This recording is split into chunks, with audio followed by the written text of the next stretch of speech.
Throughout history, people have made amazing accomplishments that define themselves.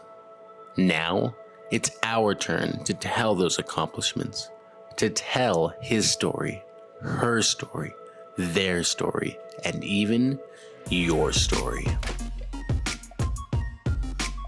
With Mike Wexler.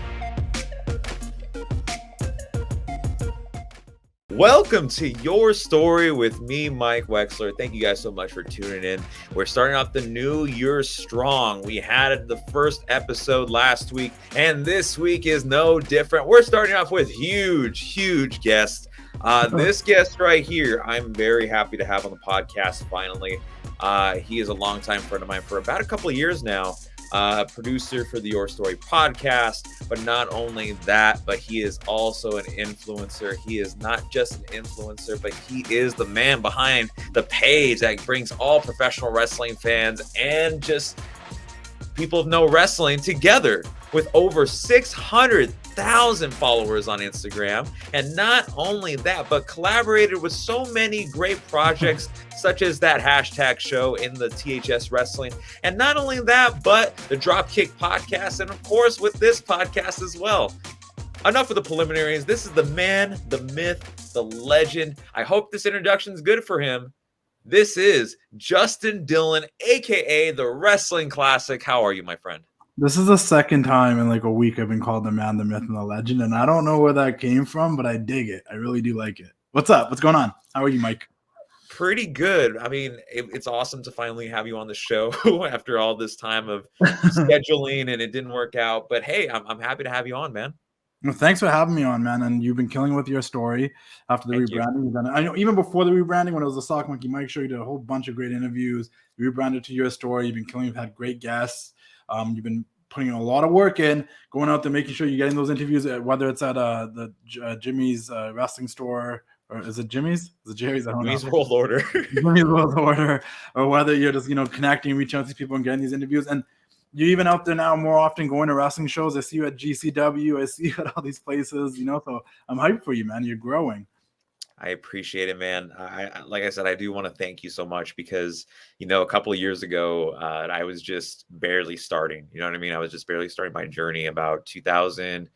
Oh my God, we started following each other in 2016, 17 on Instagram. We probably, okay, if we're going to be honest, you probably started following me around 2016, and I'm sure I probably followed you around then or 2017. And then we got to hang out in 2018. Oh, yeah. And then you were dipping into broadcasting and wanting to do it and stuff. And honestly, man, like I said, not even just the interviews, like you've been doing ring announcing, you've been killing it, man. Like, I appreciate it. Yeah. Before we get into this interview any further, let's talk about that time we actually met in person. So we actually met up in person. You said 2019, 2018? 2018 is when I was in California for that long period of time. Yeah. Wait a minute. No, it wasn't. When was it? It was 2020. It was 2020 because it was right before the pandemic. I came back, and I was trying to remember. I'm like, why did we meet up? Because I went to with Jenna Bent to Daft Radio, and that was at the beginning of 2020. Mm-hmm. Wow. Yeah. It was right before the pandemic because I got home and everything shut down. Yeah. Yeah, it's crazy because we got to finally meet in person. I was your Uber ride. Yeah, you gave me my ride to Hollywood, and you said you'd never been to Hollywood before. Yeah, it was cool getting to experience that, getting to view the city, getting to. I wish you got to stay longer though. I remember you did have to dip really fast. Yeah, because I had to work the same day. Yeah. But I appreciate you. You got to work the same day, and you came pick me up and brought me to Hollywood. Like that was nice. Hey, anything I can do to help out friends, you know what I mean? A lot about your character. Well, I do want to start off this interview with just kind of, it's a typical podcast question, but I like to say because everybody's answers are different. And that is, where did your start in professional wrestling, like the passion for it, start? That is the most typical podcast question because I ask it too. In a different way. I always ask people what their earliest memories of wrestling was, but you have a point. It's because it is different for everybody, and it kind of breaks the ice and gets people talking about their experiences. For me, since I was a kid, my older brother was a wrestling fan when he was a kid, So I think from the moment I was born, I was surrounded by wrestling stuff. Like I had action figures, I had the magazines, I had a plethora of VHS tapes of wrestling shows from the 80s and 90s. And I just grew up watching it, man. I just got hooked to it. Like most kids, don't get me wrong, I grew up and I was a fan of the cartoons I watched and the Power Rangers and Pokemon and the Rugrats and all the other things I grew up with, TGIF Fridays and watching all those shows and Saturday morning cartoons. And I loved X-Men and Spider-Man. Don't get me wrong, I loved all that stuff, but wrestling was the thing that, like, I don't know, it just stuck with me. And I believe it was the characters. Like my brother was a big Hulkamaniac, but it was always Macho Man for me. I was always like, I saw him and I was like, that's my guy. He's so weird. He's like an entertainer. He was so flashy and colorful, and his voice was unique. And then I became a big Undertaker fan. But it was, I should have think about him, like, it was because of the same things. He was this character. He's larger than life. He was unreal. And then I became fans of guys like Brett and Sean, who were a little bit more real life and realistic superheroes that I could be. And I just was obsessed. I was obsessed with wrestling. Everything was wrestling for me. All my friends from elementary school through high school would always know me as like the wrestling guy. Justin loves wrestling. That was his thing. So I would say, I don't know, since I was like 4 or 5 years old are like my earliest memories of wrestling.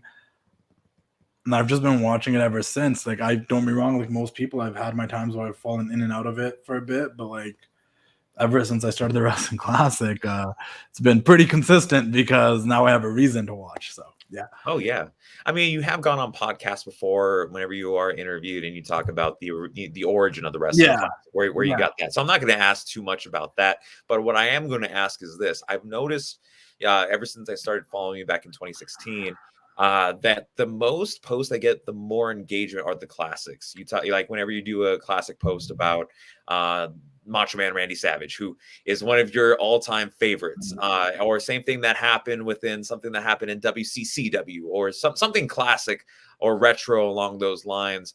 Do you feel like that you're getting the connection with the fans because you're putting out this classic retro content, I think, and it's creating something like a memory or just kind of one of those like. I think I don't mean to cut you off, but I was just thinking, because I think like you do have a point. A lot of the classic posts do pop off. Initially, that's what my page was. I know you didn't want to ask the origin story. I'll give it a little bit. Like I've told it a bazillion times. My ex-girlfriend didn't want me to have Instagram. I made a wrestling page because that's why I kind of kept up with wrestling. I didn't really mess with Twitter or Facebook that much at that time. This was 2014. I still find Twitter to be a very polarizing place to be a wrestling fan because there's just a ton of negativity and stuff on there. But Instagram was new. It was just pictures. There wasn't stories. There wasn't videos. And to be quite honest, there wasn't those many wrestling pages. And I was, always had the habit of just saving cool wrestling pictures that I would find anyways. And most of them would happen to be like old school pictures of, Macho Man and Bret Hart and Ric Flair and Stone Cold and The Rock and Shawn Michaels and the people I grew up watching, and Evolution and stuff, because that's when I was a teenager. Orton, Batista, and those guys, like those eras were like the stuff I'd always just say, oh, that's a cool picture. That's a cool picture. And my phone was just filled with wrestling pictures all the time. And I was like, I can just start a page and start posting wrestling pictures. And I was watching the Wrestling Classic on the network. It just came out at that point. I scanned the system and got it in Canada, made my page name that, and I had no intention for it. And then it began growing rapidly. But initially, the biggest thought process behind what I was doing was, especially on Instagram at the time, there wasn't those many wrestling pages that focused on classic wrestling. There was a ton of pages that were, obviously there's WWE. There was a ton of pages that focused on like independent wrestling. There's obviously meme pages that were funny and stuff, editors. And then there's a lot of like role play pages where people pretended to be the Bellas or like the Shield. And then fan pages to people like the Bellas and the Shield. I don't know. There was a few old school wrestling pages. I think Classic Wrestling was still there, $1 Million Man or something, _wrestler. Like there was a few. There wasn't a lot. And then I just started doing it. And I think to your point, a lot of my followers came because they would come to my page for the nostalgia, to see the classic stuff. But what I've also learned as time has gone by, and which I was like, I think like you do have a point, like the classic stuff does pop off. But I also found that even as of like recently, as of like yesterday, for those, I don't know when this is coming out, but like yesterday was day one. And I'm posting like instant reactions and recaps of what happened at day one. And those posts also probably get the most engagement, like Brock won the belt and this and that. And what I found midway through 2014 when I started the page, because initially it was just classic pictures and old school stuff, the 80s, the 70s, the 50s, kind of a history lesson Right. for wrestling fans. At some point I realized me being able to keep people up to date with what was currently going on also was a huge benefit, because I think nowadays we do kind of live in a society where people aren't just sitting down and watching TV when wrestling's on live, and they were keeping up with wrestling through social media. And my page became a place where, if they were at work or they had to go out for dinner and they were missing Raw, SmackDown, or whatever, they could come to my page and be like, oh, this is what happened. I wonder what the Wrestling Classic thinks about it. Sooner or later, people start valuing my opinions and my thoughts on things. So I always like to say I brought wrestling. My goal was always to bring wrestling fans together in a place where we could have fun, network, connect, reminisce, nostalgia, all that too, and have healthy debates. And I think really early on in the process of the Wrestling Classic, it was just classic wrestling and nostalgia, but then it also became, I wanted to get the older fans that used to watch wrestling, that are here for the Stone Cold and Macho Man posts, to kind of know what's going on today. And maybe get them back in, because they're lapsed fans that maybe were like fans up until John Cena popped off, and then it got too PG for them, or they just got older and they lost interest, or the UFC boom happened, so they went more towards MMA and forgot about wrestling. I wanted those fans that were coming there to see the stuff they grew up on and be like, wait a minute, who are these Shield guys? Who is this? Brock Lesnar's back? What? Like, I wanted them to know and bring those guys back. But then I also wanted the younger fans that like followed my page that were watching their current product house to be like, oh, because like I think a lot of younger fans like know what the NWO is. They know who Sting is. They know who Stone Cold is, but they didn't really watch it, and they didn't really know the stuff that happened. So I was to be able to share that and like get them intrigued to be like, I kind of want to go on the network and watch those old Raws and Nitros that this guy's posting about, because this all seems really cool, And I've gotten both. I've had in fans that stopped watching tell me that I got them back into wrestling. I made them subscribe to the network, or I stopped watching for years, but now I watch with my kid, or and I used to, and I still get those DMs to this day. Like, if it wasn't for your page, I wouldn't be watching wrestling right now, or you got me back into it, or now I'm like a big fan of this old school wrestling that I would never have even watched because it seemed like it was just old wrestling. Right. And I'm very grateful for that, and I feel like that's really. I know you were focusing more on the retro stuff, but I think the combination of both is what really made this pop off. Oh, yeah. I mean, you look at your page and you look at just the combination, as you mentioned before, of like, okay, you have something that was from the Attitude Era, and then you somehow influence that, or some way like segue into something that happened recently on Raw, or something that recently happened on SmackDown. Like, the way that you somehow just mesh these two worlds together and get these fans to recognize the product now, and then kind of say, oh, okay, this was kind of similar to happen, back in the WWF Superstar Challenge days. It's amazing that you do that. Yeah, and I think there was I think if like you're a fan of something, because I know myself personally, like when I was a wrestling fan growing up, and I told you like I was obsessed, right? I'm not that old. Like, don't get me wrong, I'm 30, but I'm not like, I wasn't really alive in 1988 when the Macho Man won the WWF title in that tournament at WrestleMania 4. Like, I was like, I think 1 year old when Brett won his first title. But for people that didn't really know me, because let's run it back again, when I started that page too, my identity was hidden. I went and blocked everybody on my personal page, all my friends and family, and nobody knew who I was. So when I was out there talking about this old school stuff, nobody knew how old I was. So they didn't judge me, being like, he wasn't even alive when that happened. And the reason they couldn't is because I was knowledgeable enough, because I was such a like student of the game, as I used to say. Like, I loved this stuff so much, and I researched it so much, and I was always on the internet finding old wrestling clips and watching the old VHS tapes that I was left with because of my brother, and just reading the old magazines and watching the old stuff. Like, you would think I was alive, or like really like a teenager during the time a lot of the stuff happened, but I wasn't. I was still a kid, but I was so obsessed with it. I knew these things. And I feel like what I was able to do for a lot of younger people is, instead of them having those VHS tapes to watch, and when they're really obsessed with this, they were able to come to my page and watch this stuff and be like, they know this now, and they understand this now, and they can refer to things back in the day. And you can't look at them funny, because like, they have been watching it. They have been like getting that education. And I think that's the really cool part, right? Like, and then I don't like to talk about things I don't know, and I feel like I gave people the opportunity to know things and see things. Like I always try to make sure it was a good mix of new and old stuff. I always try to make sure that everybody was getting educated. I always make sure that people were allowed to ask questions and have debates in my comment section. As long as they didn't start attacking each other with like derogatory stuff and like, you know, racial stuff and stuff like that. Like, it was cool to fight. Go ahead, fight, and just agree to disagree.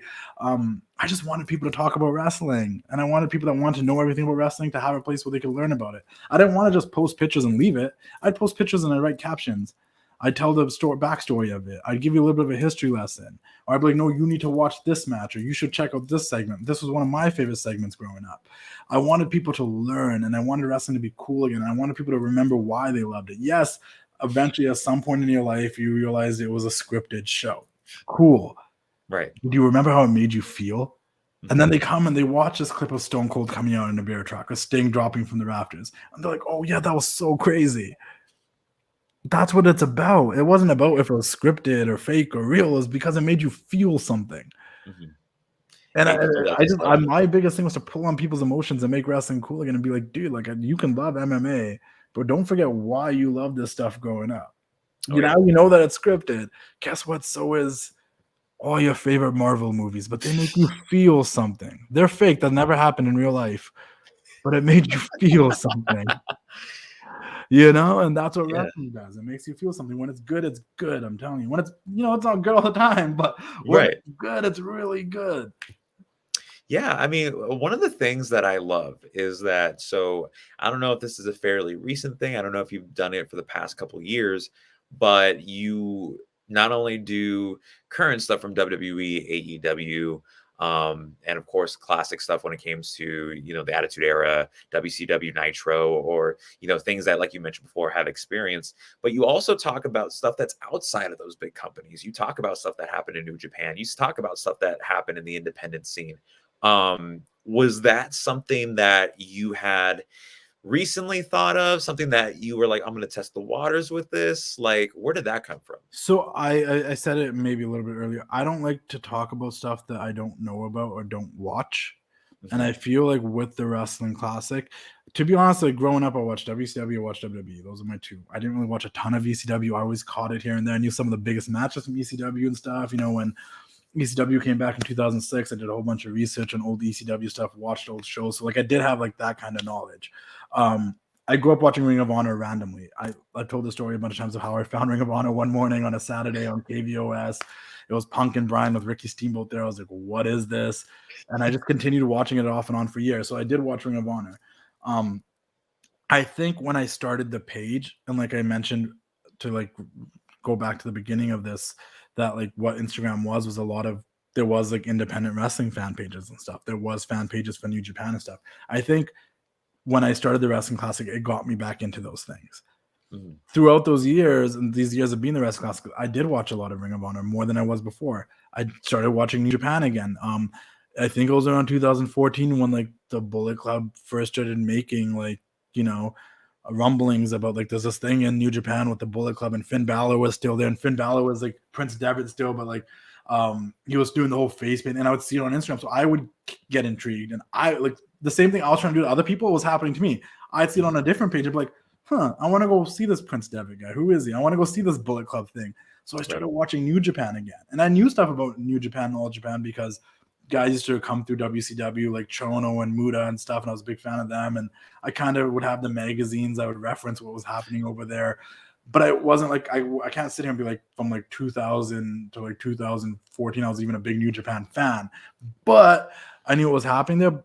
But it was because of Instagram I started watching it again myself, and then I started seeing who Okada was and Shinsuke and Tanahashi and, you know, Naito, and I'm started learning about these guys too. And like I'm watching all the Wrestle Kingdoms almost every year since I started this page. Like it became a thing I got into, and that's why I started posting about it. I started like Shibata became one of my favorite wrestlers, you know.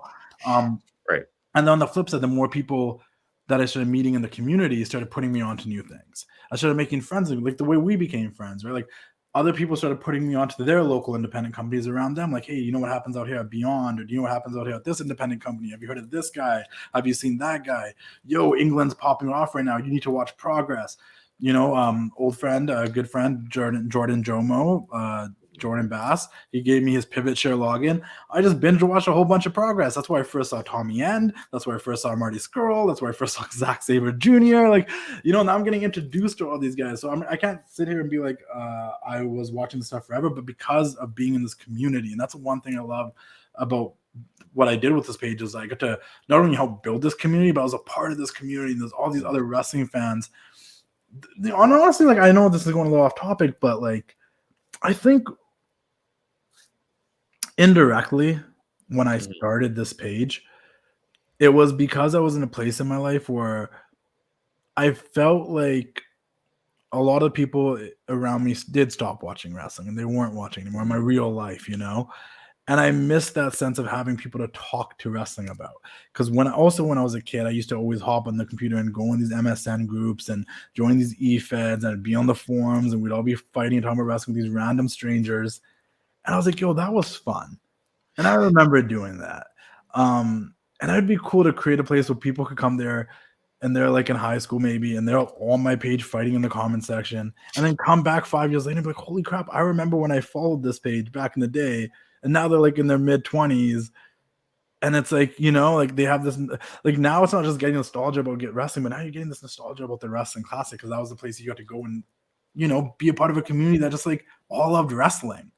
Mm-hmm. And I know it doesn't feel the same anymore because now there's like so many wrestling pages. Like from when I started to like where we're at now, like there's so many wrestling fan pages, news pages. Now there's big wrestling pages like BR Wrestling and WWE on Fox and AW on TNT, like all doing the same stuff I was doing back then. Like now there's like way too many wrestling pages. But initially, like the Wrestling Classic was a place where people would come and just fight about wrestling, debate about wrestling, talk about what was happening. Mm-hmm. And it was that for me too. And I don't think people realize that I kind of built it for myself too, so I could talk to people about wrestling. Right. I could give my opinion and say, this is how I feel about this, and get people to talk with them and talk with them. And I remember some of the earliest people that followed me, like Shampoo Model and Animal, and like I would talk to these guys after every show in my comment section. And that's what I think I was yearning for that in a way, and I just didn't know it. Mm. And then how many closeted wrestling fans came out of that I didn't even know was wrestling fans. Like, at one point, LeBron James was following me in The Weeknd, and Joe Santagato, and The Rock was following. And like, it's like all, well, The Rock we know is a wrestling fan, but I mean, there's a lot of celebrities and athletes that just started following me because this was the spot to talk about wrestling on Instagram. It's not like that anymore because there's so many wrestling pages. But I built this thing to talk to people about wrestling. And next thing you know, The Weeknd's in my comment section talking to me about wrestling. What? And I know it's way off topic, but my point is, like, I started watching all these other products outside of WWE and whatnot and posting about it because of this community. Mm-hmm. And in a weird way, I think I needed this community as much as I thought I was providing something to this community, because it like made my love for wrestling come back real strong, Mm-hmm. Yeah, I mean, what's funny that you say that is because when I first followed the Wrestling Classic, like I said, around 2016, 2015, it was a place, like you mentioned before, it was a place to talk about wrestling. It was a place where, just the current stuff, but also, like you said, the nostalgia and the classic stuff really got to me. I remember one of the posts that you made. I don't know if it was on Eddie Guerrero's birthday or if it was just the anniversary of that event. Yeah. But it was No Way Out 2004. And it was for the undisputed WWE Championship at the time. Lesnar versus Eddie at the Cow Palace over in San Francisco. And that was the night that I became a wrestling fan, and a consistent wrestling fan, because growing up around it, I really never understood it growing up. But then just seeing that match and the story that was in it, got me hooked. And that's like you mentioned before about talking about that nostalgia was something that was got me hooked on it, and that's why I've been loving that ever since I was 4 or 5 years old. So seeing those moments really brings you back, and it really reminds you of why you love this. Yeah, and that's probably how I got you hooked to the page. I used to be able to post video clips before, last year when the page got taken down and I wasn't allowed to post video clips no more. But that's what I think. And this is the other thing, I don't think I've seen a lot of pages come and go, and I've had a lot of people, I should say people, not pages, because there's people running these pages, ask me for advice about, oh, how'd you grow your page? What do you do? And they'd start doing the same thing. They'd pull clips, they'd post them, they'd reshare their favorite moments and stuff to whatever. But I don't think people realize just how much work is really put into it. Like I never got paid for this for many years. It was really just a side gig that I enjoyed doing. I was still working at the bank and doing real estate stuff and all the other jobs I've had in the past 6 years or whatever. And I don't think people realize like it was a lot of work to like find things and have them clipped up and have them ready and have a caption ready and get it out there. Like I say it, and I know this is a little off topic what you're saying because I get what you're saying. The clips did bring people in and it did pull the nostalgia in it, and I knew how to get people to feel something and then follow me, right? Mm-hmm. But my point is, it's a lot of work to it, and I don't think people appreciate. So when I see a page that's been around for a while or actually consistently posting, like I genuinely appreciate those pages because being consistent is the number one way to grow, but it's also really hard to do. Oh yeah, especially when I think a lot of the younger generation. I'm not trying to knock on you guys or be like that old guy that's trying to talk about the younger generation. But there is like a sense of instant gratification. There's a lot more focus on like, man, my likes are low, or why aren't these people commenting, or my comments are low, my engagement's low. I made an effort to post this and nobody's seeing it. Mm-hmm.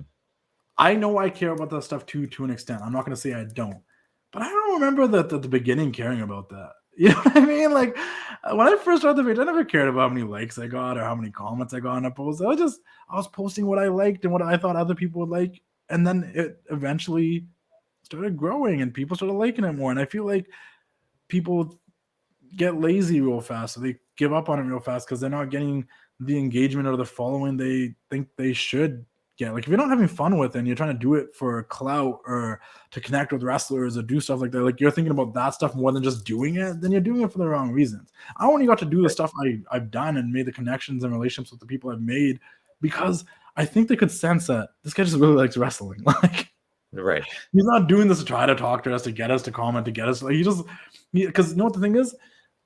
Consistently for 7 years, mm-hmm. I have posted since February 14th, 2014, almost every day, give or take a day or two, every single day. And if I don't post on the page for a day, you're definitely getting story posts. You're getting something. And now it's not only like I'm posting stuff daily. I'm giving you story posts. I'm writing articles. I'm doing interviews. I'm helping other people grow their stuff and trying to support people with their goals and achievements and dreams. I'm out here trying to find ways to make money from this stuff. There's a lot of work that goes into it.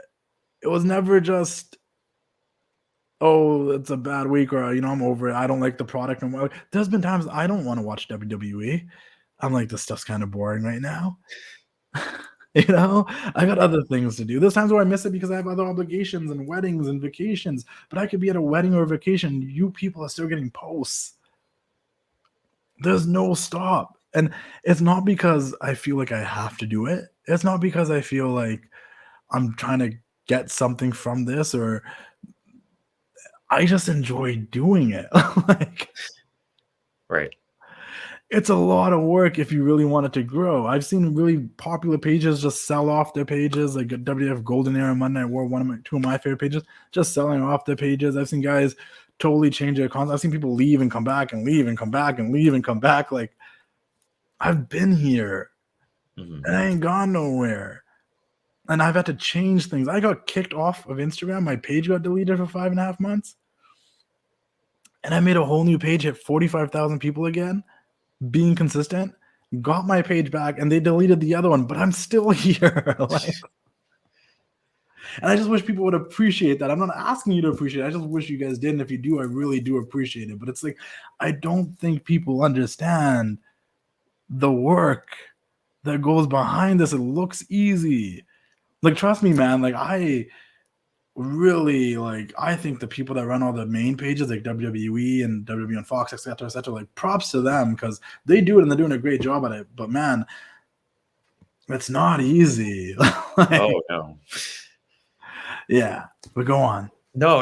I just wanted to say, speaking for all those people that follow and stuff like that. We do want to say, you know, and as a friend as well, just want to say thank you for that. Thank you No, for, of course. you know, for the consistency and just the connections that you made, man. Because like people like you said, I mean, it's a process. It's a process. Because like for me, I've been doing this for almost 10, actually over 10 years at this point. So Oh, wow. like it's a process, you know. So I Yeah, and to your understand the point, struggle. like, sorry, I do have to check this one in the middle of a move. But to your point, like, patience, right? There's a lack of patience with some people too. I think patience is a big deal. Do you agree, Mike? Do you think Oh, yeah, patience I is a big agree. deal? Like, I think people don't have patience. People, like, it goes back to me saying that those people want instant gratification. Mhm. Dude, I didn't interview my first wrestler until 2018. I was the wrestling class 2014. Patience, you know. Well, yeah, I mean, like I Things said, take time. Things take time. You got to be like patient. you said, and I will preach this as a great message too. It takes time. You know what I mean? It takes from the beginnings, you know, but as long as you love it, man, like how you love this, is it really even work? It doesn't feel like work. I want to do more all the time. I wish I could get more opportunities to do more. And I'm gonna put that out there. If anyone wants to pay me to do more, I'm willing to do more, man. You want me to come on your show? You want me to talk some stuff? You want me to? I'm game. Let's go. Yeah, and like I said, we do appreciate that, and I appreciate that myself. But one of the things I do want to talk about when it comes to your work, so when the pandemic had happened, everything kind of just went shut down. Mhm. And you know, not a lot of people were doing much. Everybody was stuck at home relatively. But you started something that really was from a podcast, a regular conversation, to what is now known as the casual conversation. Of Mhm. course, you have the TWC show, and you have all that we could all find on Dash Radio, by the way, Yeah, Ruckus or Avenue any Radio and Dash Radio app, guys. or yeah, or any other where you find your podcast. But casual conversations is different, and I'll tell you why. Because casual conversations is what is basically like the name is. It's a casual conversation between two people. You started that, and people think that, oh, it started last year. It really started with one Shad Gaspard. It was the idea that you had with Shad Gaspard by having on the platform called StreamYard, where you did have that conversation with him. You know, of course, rest in peace, Shad Gaspard, who was an amazing soul. You know, you had a conversation with him. So can you talk to us about like when was the idea in your head saying like I'm gonna make podcasting a consistent I thing? really wish I could remember who the very, very first guest was. I think it might have been Fred Rosser. So the pandemic happened, right? So I was doing the TWC show, right? That's a weekly podcast. Me and Devin were doing that initially. We had a studio, the Vibe Studio down in Surrey out here. And I remember when I got home in 2018 from California, the first round, right? And I got stuck here for 2019. I started working with my brother a bit, and I had a bunch of weddings in the summer. And I was just like, and I remember I was being at one of the weddings, and one of my buddies was like, so look, what do you want to do? I'm like, I really want to do like a weekly show, but I want it to be like in a studio. Like I want it to be proper. And he's like, you know what, you should start and then eventually you'll get a studio or something. But then he's like, I do know someone that has a studio. And then he introduced us to Sonu, who got us into the studio. And we recorded, I think, the first 30 episodes of the TWC show in the studio. And although we haven't done any in a studio since then, I think maybe one or two at Dash, I'm very grateful for that because I don't think we would have started unless we had that studio because my mentality was just there. And now we're like 124 episodes in. So, guys, if you want to subscribe to the TWC show, you subscribe to it on Apple Podcasts, Spotify, Google Play, Amazon Music, wherever you can listen to podcasts. It's on there. Please go subscribe to the TWC show. We recap the weekly wrestling. We recap everything that's happening in wrestling.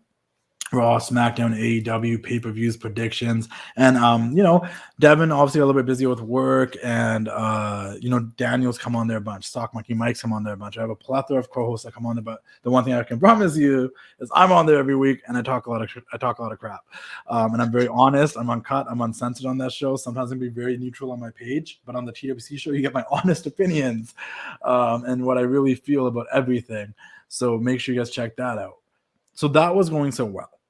And it came to the point where we ran through all of 2019 and I just continued doing it. And 2020 came around and it came down to California. And that's when you came with me down to Dash Radio because I got the TWC show on Dash Radio. So that's when we officially got it on Dash Radio. So we did that. And like I said, I came home, the pandemic happened. And I was just sitting around being like, whoa, Dash Radio kind of, like, if there's any other content you could get us, that'd be super cool and whatnot. And I was sitting around, just like, man, you know what? I've met a lot of cool people in the last couple of years. And it'd be fun, it's a pandemic, everyone's bored, everyone's stuck sitting at home. Like, it would be fun to talk to people that I've made relationships over the past years, that I've become friends with. Like, it'd be really cool to have these conversations with them. But I'm like, I'm not an interviewer. I'm not that professional interviewer. Anyone that listens to a TWC show knows I'll be swearing and I'll just talk the way I talk. Like, I'm not that I can't be professional. Like, guys, I have a background in banking and marketing and real estate. Like, trust me, I can be real professional. But I like, when I'm doing stuff like this, I just like to be laid back and chill, right? Mm-hmm. So I was like, I'm gonna start a show and I'm gonna hit up the people like I'm cool with, and we'll just have conversations and stuff. And like, I was cool with Fred Ross, I'm cool with Shad, I'm cool with Frank the Clown and Mariah and Amber Nova. I'm like, I'm gonna get all these people I'm actually have genuine relationships with, and I'll talk to them. Right? I knew I couldn't be a Chris Van Vliet. I'm not an Alicia Toot. Everyone has their own styles. Chris is an interviewer by trade. That is his career and job. He's been doing it for over 10 years now. He has the charm. He knows when to smile. He knows when to laugh. He knows how to have that proper crisp questions prepared and knows how to ask them. I'm not that guy. I'm a little awkward. I'm a little quirky. I'm a little weird.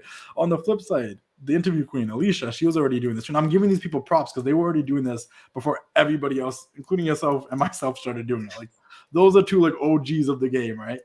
Right. Alicia was a little quirky. She's a girl. She had a different style too. So I was like, you know what? It's okay for me to have my own style if I'm going to do this. I'm just going to go on there and be myself. Mm-hmm. And I've already in the past interviewed Seamus and Jinder. And then back in those interviews, like, I was really nervous. I didn't know how I was supposed to be. I was trying to be professional. If you watch the Seamus interview, like, I'm super nervous. I didn't know what to do with my hands. I was like, you know what? This is virtual. So it's not like I'm standing next to the person.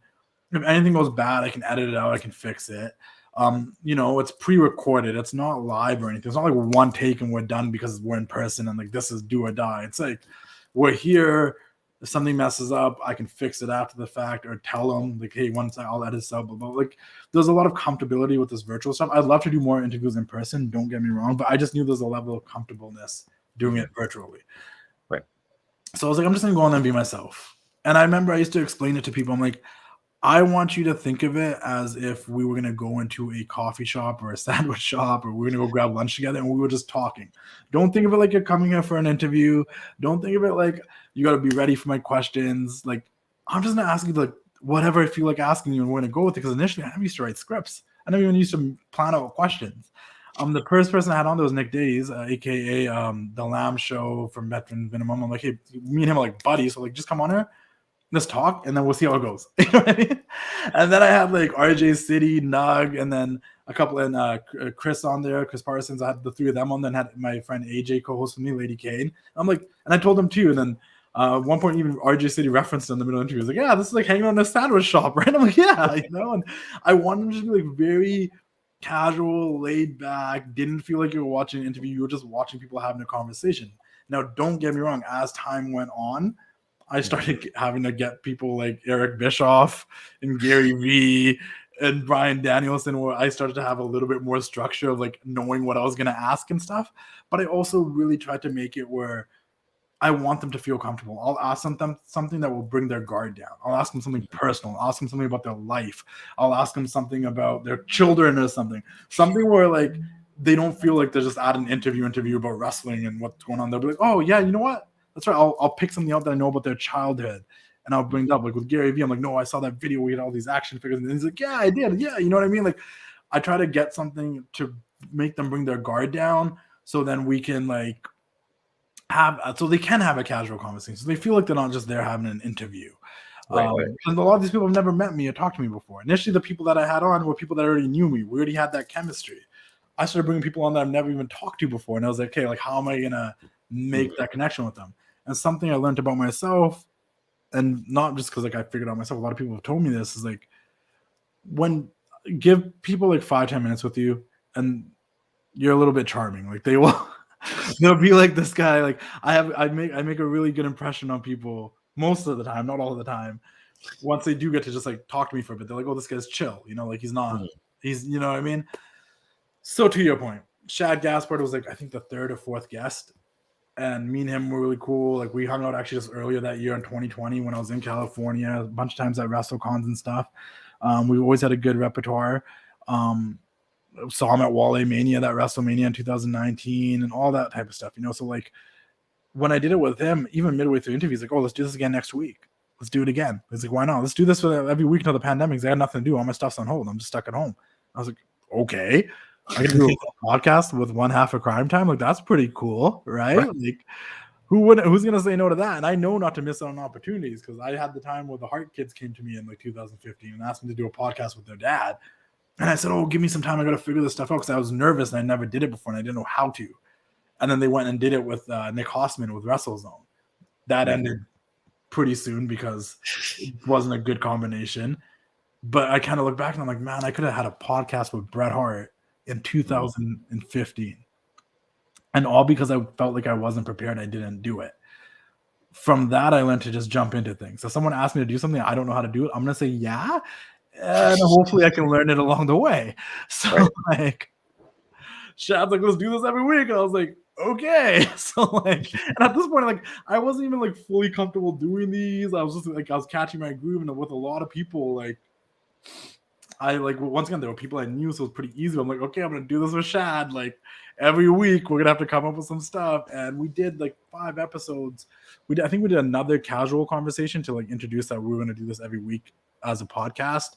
And I'm like to Shad, I'm like, what do you want to call it? And he's like, am I allowed to swear in here? Yeah, sure. So I'm like, Shad, I'm like, what do you want to call it? He's like, let's call it No Fucks Given. I'm like, okay, so I don't think we can call it that just like for marketing reasons. But I'm like, what if we call it like NFG Radio? And like we know what NFG stands for. And then we started NFG Radio. So like, guys, if you want, on my YouTube channel and also on Apple Podcasts and Spotify, you can still find the 5 episodes that I did with Shad. And like, he unfortunately passed away. Like we recorded the episode on Friday, woke up sad, and we're sending each other on Friday night. We had a long, and the thing with Shad is every episode after we went off the air, me and him would just like chop it up for like another hour, just the 2 of us. He'd be giving me advice about like what I could do and like yada, yada, yada, and just telling me more stories about wrestling. I know like off the air, he told me this whole story about this angle. I think where like Junkyard Dog got blinded and like it happened and like, I think in Memphis or something. Like, he just told me so many cool stories about wrestling and stuff. And, that we recorded the last episode on a Friday. Saturday morning, found out he went missing. And then like, it was a Sunday, I think we found out he went missing. Because Saturday we were still talking. We were sending each other memes and stuff. Because throughout the week I'd send him things like, we'll talk about this, we'll talk about that kind of, like that. And then Thursday they found out he passed away. And, I don't know. I have a hard time going back and listening to those episodes because without knowing, they were kind of like a cool little retrospective of his life. Because we went over his entire life from when he was a kid, when he got into wrestling, when he was a bouncer, when he got into fighting. Like, without knowing what was going to happen, like, we really talked about like this. Like, they were like his final memories of his life. Mm-hmm. And it's kind of sad to think about, but they're there for you guys if you guys want to check them out. And I would actually love for you guys to check them out because those like those 5 episodes, like we talked about a lot. And yeah, it sucks, but I will say this: him believing in me and like believing me to the extent where he's like, no, you're good at this. You're not that kind of mark. You know what you're talking about. I could do this with you every week. Made it easier for me to move forward and continue doing this show. You know what I mean? And it made me more courageous to, because like I've told the other story too, where like at the end of the year last year, I didn't think I would still be doing this. I was kind of like, I don't know, I lost my page. I stopped doing them because of that. I was kind of bitter. I got my page back, but I'm like, I don't know if I still want to do interviews. I don't know if like that's my forte or like I really enjoy doing them. And February rolled around, Renee left the WWE. I think I had the balls to message Renee and be like, hey, because me and Renee were cool. Once again, someone I'm cool with. So I was like, you're not there no more. It's hard for me to get guests from the WWE. I'd love to interview you. And she's like, yeah, let's do this. But, Renee gave me a lot of confidence because I did that with her and it was super easy. And I got back in my groove and I'm like, okay, let's rock and roll. And last year was really good. And I got to interview a lot of really cool people last year. And credit to Renee for like being that first person to help me get my groove back. But honestly, credit to Shad for like, even make me think I could do this. with people I've never really talked to before. No, don't get me wrong, I've talked to him a lot, but the fact that he made me believe enough that he wanted to do this with me for the long term made me be like, man, I can talk to Eric Bischoff. I can talk to DDP. Like, right. Let me try to shoot for Bret Hart. I'm gonna get like, I was like, I can talk to anybody because if he believed in me, like, these people should believe in me. Like, there's something here. I bring a different interview style, and I think Chris also said something really cool one time because I think I talked to Chris one time. I'm like, sometimes it's kind of daunting when you're going to interview someone and then someone else interviews the exact same person before you or something, like I interviewed Renee like right after Chris interviewed Renee, and Renee actually said it too, and I was like, oh, that doesn't really matter because you guys have different audiences, and I never thought of it like that before. And it's true. Yeah, I mean, you know what, like so much. I just talked so much. You asked like 3 questions and I just no. Just that's a part of the greatness that is a part of interviewing for me, is that getting that conversation and hearing those experiences, hearing the motivations, and hearing just the way that you feel about something that you love. That's why I have this podcast. That's why I have your story to hear and to listen, and because that inspires me to showcase my stuff too. So, don't apologize, man. But yeah, so going on to, casual conversations, of course, which you can always find on YouTube. He has a whole playlist at The Wrestling Classic on YouTube. Particularly very recently, Justin has been getting some all-star guests when it comes to... What do you mean? They're all all-stars. They're all all-stars. Well, I mean, of course, every single one of them are all-stars, so shout out to every single one of the guests on the Casual Conversations. But fairly recently, though, I mean, this man has had the current AAA Tag Team Champions and former AEW Tag Team Champions in FTR, Dax, and Cash. You also had one of the most interesting interviews I've seen in the past several Casual Conversation episodes in Richard Holiday.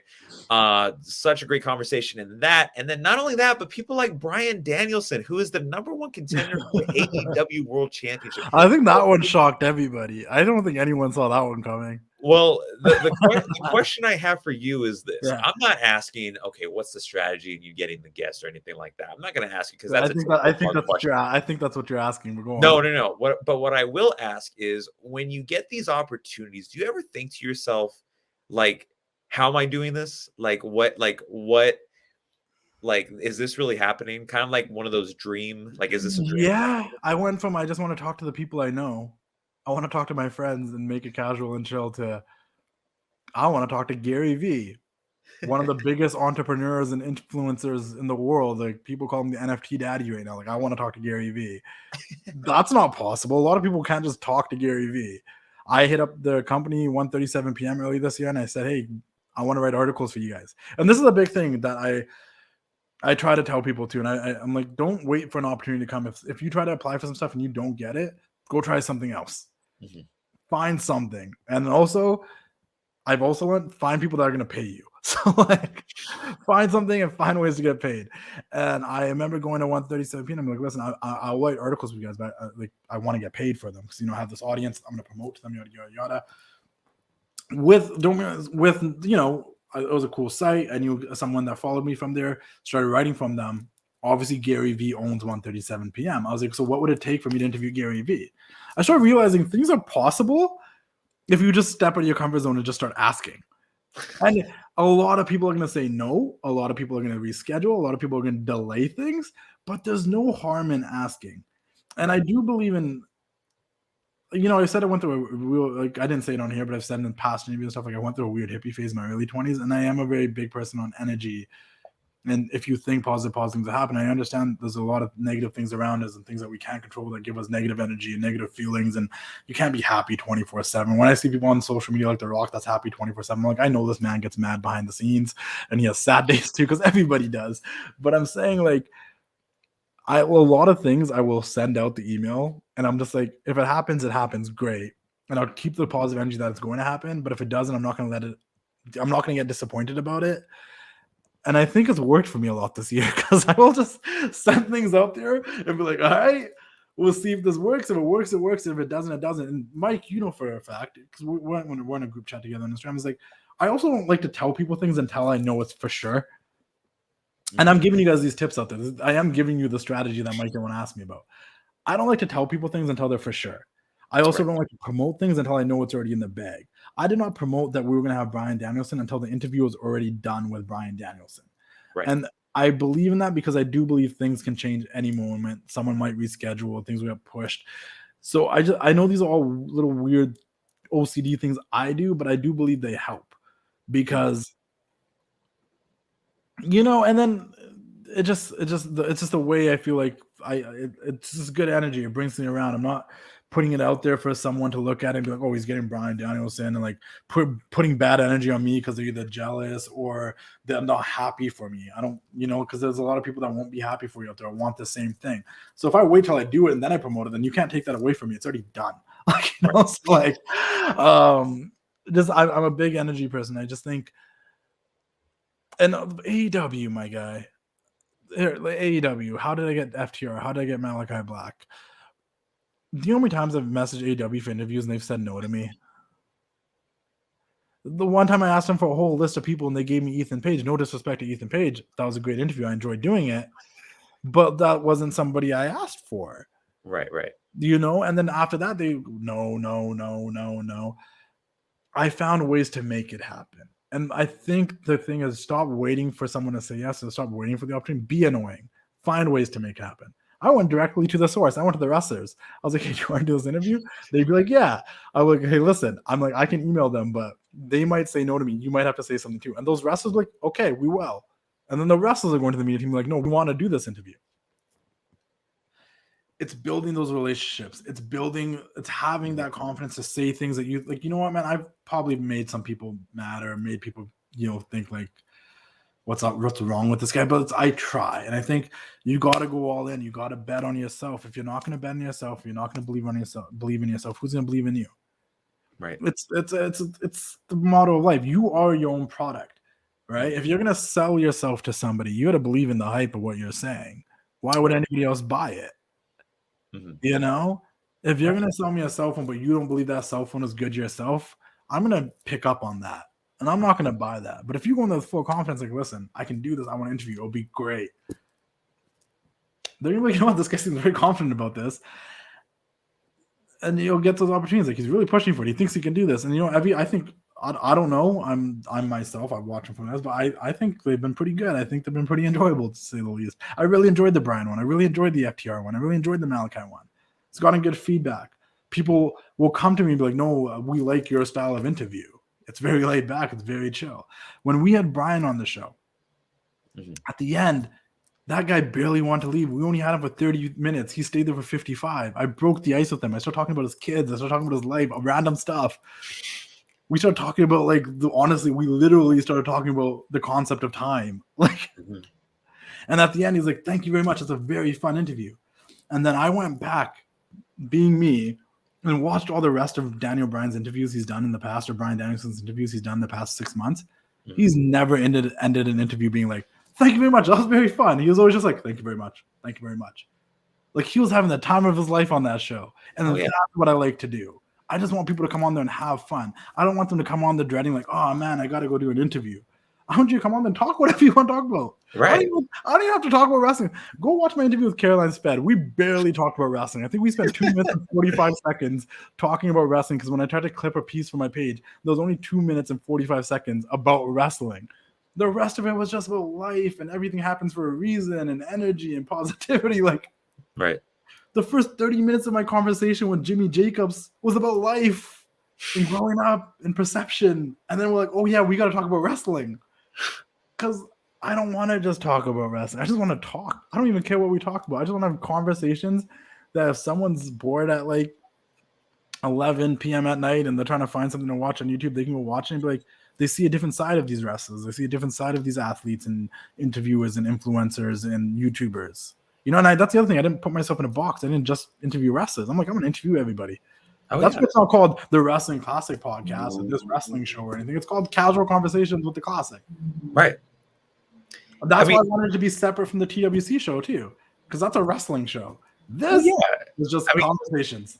I love how you, like you said, have made that separation. You make that separation by talking to not just wrestlers, but also influencers. You talk to so many other different types of people that are passionate about what they do, and then have that casual conversation with you.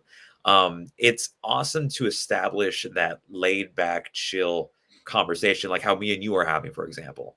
Not just like, oh, so wrestling. So, Yeah. Justin, how do you feel about SmackDown last night? Like the reason why I did those reviews for, SmackDown, all those Yeah, you used to write for the WrestlingClassic.com. There you go, guys. Time out. That's another thing I did.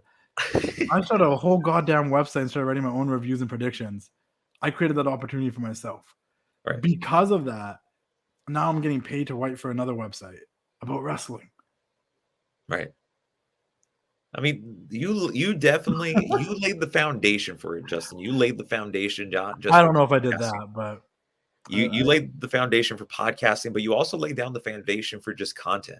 Because like you laid the foundation for all these other wrestling pages, all these other influencer pages, and we all thank you for that. We all thank you for just laying that foundation and just doing what you love. That's the most important thing. well, I appreciate that, Mike. And honestly, at the end of the day, all this interviewing, casual conversation stuff aside, and how to get guests and yada yada yada, I just always just want people to continue to be talking about professional wrestling. Whether I say something like a troll to get people fired up, or I say something I genuinely mean, it's just to keep the conversation going. I've said it since 2014, and I will stand by it. Guys, there is a ton of great forms of art out there. There's a ton of great forms of entertainment out there. Music, movies, television shows, theater, whatever. Sports, so many great forms of entertainment to entertain you. So many great forms of art. Once again, music, writing, books, theater, all these great things, right? I do believe that professional wrestling is the greatest form of art and athleticism, the combination of both. Right. You know what I mean? Like, yeah, it's this form of entertainment that sometimes doesn't get the appreciation it deserves. For many years, I used to call my followers, because I didn't want to call them followers. I felt like that was very, demeaning. Like, oh, my followers, like you follow me. I wanted to figure out a name for them, right? And I used to call them the Misfits, my TWC Misfits, because I felt like we were all misfits. Call back to the beginning of this interview. Part of me starting this page was to find other people to talk wrestling with, because there wasn't those many wrestling fans around me. Right. It was kind of oddly looked down to be a wrestling fan at one point, in 2014 at least. It's changed quite a bit now, but at one point it was kind of like, oh, you used to watch wrestling? Like, what? Like, you know what I mean? Like, people can go out on the streets and they can wear an old NWO shirt, an Austin 316 shirt, and people will be like, oh, that's a sick shirt I used to watch back then. That's cool. Yay. But you're not going to see a lot of people walking around the streets wearing a CM Punk shirt or a John Cena shirt or a Cody Rhodes shirt or a Bullet Club shirt without some sort of judgment being passed on them.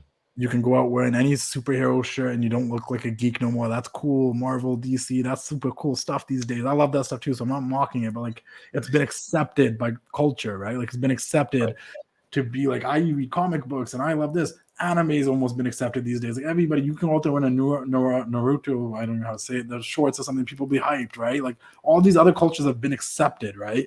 You can go out there in your favorite sports team jersey, whether it's hockey, basketball, baseball, whatever, and nobody will judge you. Maybe they won't like the same team you like, but you watch sports. Yay, cool. It wasn't cool to be wearing a modern day wrestling shirt. We were the misfits somehow. This was the form of entertainment that people still go like, oh, you still watch that fake stuff? You don't watch UFC? Like, and that's why I was like, we're the misfits of the world in a sense. And you guys can all come to me because, as misfits, this is our home, the Wrestling Classic. And I just wanted the conversation to continue. I didn't know that becoming a wrestling fan was going to be cool again, because all these cool people started following me and all these cool people started talking about wrestling, and now the Migos are on wrestling, and it's like becoming cool again to be a wrestling fan. And because don't get me wrong, and I'm talking about 2014, because I do feel like a lot has changed now. It's almost is becoming normal to see someone out wearing a CM Punk shirt and people aren't going to bat their eye anymore.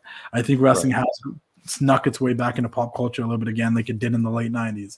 It did fall off for a bit. When it was just WWE and it was a PG era, I think it really fell off, and it was almost hard to be a wrestling fan.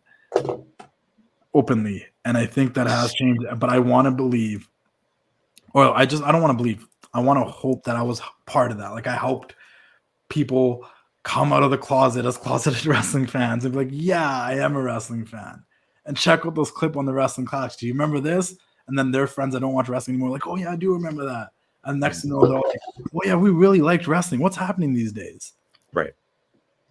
Yeah.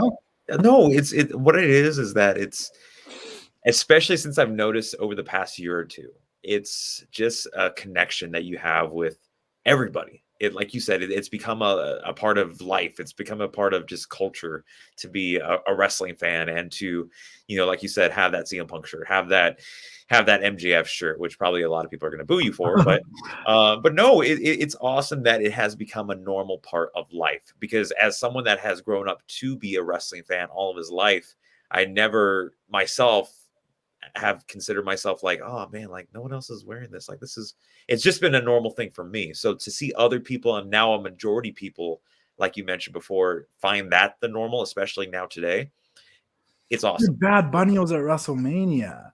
He did a Canadian Destroyer. It's cool to be a wrestling fan again, I'm not saying celebrities weren't involved before, but like something's turned in the past few years where it's almost a little bit cool to be a wrestling fan again. Maybe it was the emergence of AEW, this other alternative. Maybe it was just because, I don't know, but it's just, and the product has changed for the better. It doesn't feel as PG and corny as it did once upon a time. Mm-hmm. But like, and then you have mainstream guys like The Rock and John Cena that are in a way indirectly still representing the world of professional wrestling without representing the world of professional wrestling, right? Like, right. It's just where it's just, I don't know. I just once again, at the end of the day, I just want the conversation about wrestling to keep going. I want it to be a positive conversation. I try not to focus on the negative stuff. I try not to be so negative about what's happening on TV and this sucks and I'm never going to watch again, or this is stupid. Like if people that follow my page, or I follow my page for years, have known, like, the Wrestling Classics always keeping us up to date, but he's kept it really positive. I don't focus on the crap and the rumors and, this scandal or that scandal, or these people broke up. I focus on the product. I give you my opinion and tell me if you agree or tell me if you disagree. Let's just talk about wrestling. Let it be cool to talk about wrestling. Yeah. Share my posts with your friends. Share them in your group chats. Like, get everybody talking about wrestling. Make mojos about them. Yeah, because I want people talking about wrestling until the end of the day. Like, whether my interviews do it, my articles do it, whether me coming on shows like this do it, whether my posts do it. Like, I just keep the conversation going, whether it's about classic wrestling, whether it's about current wrestling, whether it's about independent wrestling, whether it's wrestling in Japan, whether it's about wrestling on Mars. I don't care. Keep talking about wrestling. Because I grew up on this stuff. I've loved it since I was a kid. It's been there for me through some of the hardest times. It was my form of escapism when a lot of crazy stuff would be happening in my life. So I appreciate the crap out of it. And I just want everybody else to appreciate it too. Listen, I don't watch basketball, but I appreciate basketball. I don't watch football, but I appreciate football. If I appreciate your guys' fandoms because I know what it means to you guys, I want everyone to appreciate our fandom too because I know what it means to me. And I want it to be looked at in a positive way. I don't want the only conversation about wrestling being about steroids and deaths and cocaine and the drugs they did and the cheating and someone's on Pornhub. I want it to be about, that's not what the conversation should be about. I want it to be about how wrestling has helped people with their mental health, how wrestling has been there for so many people, how wrestling is other people's form of entertainment that is their escapism. I want people to look at wrestling as something that, like, should really be appreciated, in a positive way. Absolutely. If you're going to cut a clip to post on your page, cut this clip because that's what people need to do. Absolutely, man. Well, Justin, I do appreciate you being on your story and getting the conversation with you. But before we go on this brand new half of the season of season 2, because I had the first half and then now this is the second episode of the second half of season 2, if that makes sense. I always ask different questions for each end of the interviews. Last episode, which I talked to Marcus Mathers, which you can find that in the previous playlist. I guess it's going to be up here somewhere. I don't know. I asked him about, how important mental health is in professional wrestling. I wanted to ask you, Justin, as the final question. Someone like me who is going into the business and, doing podcasting, doing all these separate projects, having all this years and experience.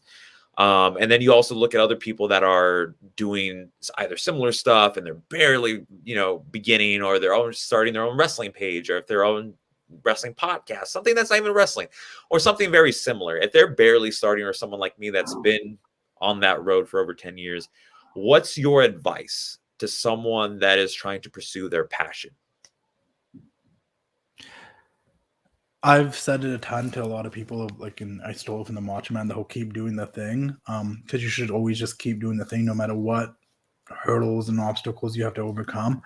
The best advice I ever got, and I've lived by it a lot, the past, I want to say, since 2016, because I think 2016 was the year I really tried to be like, oh, I can do something with this page. Before it was just fun and being really stupid sometimes, but 2016 was like, oh, I need to be a little bit more professional. I can do something with this page. It could be something, right? And that's when I did the earlier podcast. I did interviews before Casual Conversations. Like I said, I interviewed Sheamus stuff. I did a few early, like I attempted the whole interviewing thing with like the Singh brothers and El Phantasmo. Right. And I had Heath Slater. I had a few people that I interviewed that was MJF like 2 times before he popped off, right? Like, we go way back. And even MJF himself, like we had conversations about this before he even became a wrestler. I believe if you want to try to do something, just do it. Like, just like start doing it. Like, that's my biggest thing. And I'm Mike, I'm sure I've said that to you too. I'm like, you want to leave, just okay, you have all these thought processes, you're trying to plan it all out. That's cool and everything. Do it. Just start doing it. Because the moment you start doing it, it will progressively get better. But you need to start. Don't hesitate to start. Don't procrastinate to start. Take initiative and just start. It might look like crap at first. Look at my first Casual Conversation in the layout, and then look at the most recent one. Wow, what growth of how it looked. The lighting, the mic, you know what I mean? Like, it's really just about starting and just showing up places, and like anything you want to do, just do it. Like, trust me, the worst thing that can happen is it doesn't work out. But like when things don't work out, man, that's a blessing. Because you need to fail to learn and grow. And honestly, some of the funnest stuff is failing. The best memories is failing, with things not going as planned. Dude, I showed up to WrestleMania in New Orleans with a ticket to WrestleMania, nowhere to sleep. Oh, I booked a flight last minute. Found a couple of buddies that said, yeah, you can crash on our floor. I had no idea what I was supposed to do there, but I was told to come there because we're going to try to sneak you into media row as my guest. Didn't happen. Ended up being one of my best trips ever. Because I just showed up and I just did it. I just went there, balls to the wall. You know what I mean? Like, who knows what's going to end up meeting Brett, end up meeting the Young Bucks for their first time. And these are all people that helped me out moving forward. Because now they knew me just because I was there, just because I did it. I was like, okay, fine, I'm coming. I'm coming. Like, I had no plan. And I think it's scary, but the things that are the scariest are the most worth it. The moment that you're uncomfortable, the best things come from being uncomfortable. And the craziest thing is you might have this perception, and I do believe writing things down. I do believe in manifesting things and kind of having some sort of like goal of what you want. Mm-hmm. But it's the stuff that's unexpected when you're trying to do these things that are the coolest. Right. Mm-hmm. Does that make sense? Because like, a pandemic happened. Nobody expected that. I decided I was going to start talking to my friends, and then came Shad. I lost my page. I started a whole new page. It popped off, and then I made a new page, and then I got my page back. And then I was like, you know what? Renee's left WWE. I really want to talk to her. That'd be cool. I didn't want to do interviews no more. And I was like, I'm just going to hit her up. I'm just going to do it. See what happens. And she's like, yeah, sure. I'm like, oh no, I guess I'm doing interviews again. I'm not saying there's not a thought process, but I think we're all victims of overthinking and being perfectionist to a case. Stop. Just do it and then see what happens. It might suck at first. Go watch Joe Rogan's first episode of the Joe Rogan Experience. It was 2 dudes in front of a shitty webcam sitting on a couch doing a podcast. And now look where he's at. And you have to have patience. Things take time. It's not an overnight success for everybody. There's not instant gratification for everybody. Your views aren't going to be great at first. Your listens and downloads aren't going to be great at first. But if you enjoy doing it and you just do it and you keep doing the thing, you will succeed. Bischoff said it on my show. If you're doing what you love, eventually you'll make some money. No one's saying it's a lot of money right away. You'll eventually make some money. And then you figure out how to keep growing and do some stuff. Is that a good enough answer for you? Oh yeah. Like, just I keep mean, doing this thing. And that being said, guys, I'm going to start a Discord. I need you guys all to join the Discord. Coming out very, very soon. Some big things coming. And it's going to be something you're all going to enjoy. And in that Discord, guys, when Raw's on, when SmackDown's on, when Dynamite's on, you have direct access to me, and we can just talk about wrestling all day long in that Discord. Coming soon. I will let you guys know about it. I don't know when this will be released. Maybe it'll already be out. But if you haven't joined my Discord, hit the link in my bio. The link to join it will be in there, the invite link. That's something coming very soon to continue to grow the Wrestling Classic brand. And I'm just doing it. I don't even know how to do the Discord, but we're going to figure it out. Yeah, well, no worries. Well, Justin, I just want to say thank you once again. This conversation really was awesome. Not as god tier as casual conversation, but I mean, I don't know why you're always putting me on a pedestal. You're stressing me out, man. What if I don't live up to it last year, right? Because we had a great last year. What if I don't live up to it this year? I don't know. Well, no, I like I said, I do appreciate it. Just getting a conversation with you after all these years. So 30 seconds. Can the people find you? What do you got coming up? What is next for the Wrestling Classic? The Wrestling Classic on Instagram. That is the home of everything else. You click the link in my bio, and everything is there. My latest articles for 1:37 p.m. will always be linked, the most latest one that I wrote. But if you're on the website, just search up the Wrestling Classic. You'll find all my old articles. A lot of cool articles there. Once again, Mike plugged a bit earlier, my YouTube channel. Everything's basically there. Every casual conversation you want to watch is there in video form. But if you don't want to watch it, subscribe to the TWC show on Apple Podcasts, Spotify, wherever you listen to podcasts. And all the casual conversations are under the same stream as the TWC show. So you get the weekly show, but you also get every interview that I do. And also I do post up my old interviews. So search the archives, man. If you want to listen to my interview with MJF or Rikishi or Fred Rosser or the Singh brothers or El Phantasmo, they're all there too. And you can see where those guys were like 4 or 5 years ago compared to where they are now and hear their stories. Twitter, TWC Worldwide. I've been posting on TikTok now. I got about 14,000 followers on there, the Wrestling Classic on TikTok. But once again, like I said, very simple. Click the link in my bio. Everything's there. Buy some merch. Buy some Wrestling Classic merch, twcshop.com. And also Pro Wrestling Tees if that's a little bit more convenient for you. We have a shop on there as well. And yeah, if you need anything, you want to promote anything, you want to share anything, you're interested in a campaign through my page or through my social media accounts, DM me, shoot me an email at info@thewrestlingclassic.com, and just please keep supporting. The more you guys support, the more opportunities I get. And I'll ask the questions you guys want to hear when I do these interviews, man. Brian Danielson did not see that white t-shirt question coming, but I knew that was a question for the fans because we were all curious, because I do this on behalf of the fans because I still am a fan. And I'm just like all of you, all the same. I'm just a very lucky fan that really put in a lot of years of work to try to build something so I could try to do some cool stuff. And I couldn't have done it without all of you guys' support. So thank you. Join the Discord. Keep doing the thing. Yeah, man, keep supporting the greatest form of art and athleticism. I don't care if you're a WWE fan or an AEW fan. Just keep watching wrestling. If you watch both, like me, even better. But just keep watching wrestling. Keep supporting the business. Support your local indie wrestling. And just, keep the conversation going. Well, Justin, thank you so much for being on. You can always follow the Your Story podcast on I was going to say Instagram. I was going to say YouTube, where you can find it. Your Story with Mike Wexler. You can find it at Mike Wexler on YouTube. Or if you want to listen to it on the road, you can find it with Your Story with Mike Wexler on Spotify or anywhere you can find your podcast. It's actually Justin that actually helps me. Yeah. But no, seriously, Justin, thank you so much. And I don't know how to do the whole subscribe thing, but if you want to subscribe and keep like and comment, guys. Tell us what you thought about this episode. And if you really liked it and you really like what I was talking about, share it with your friends.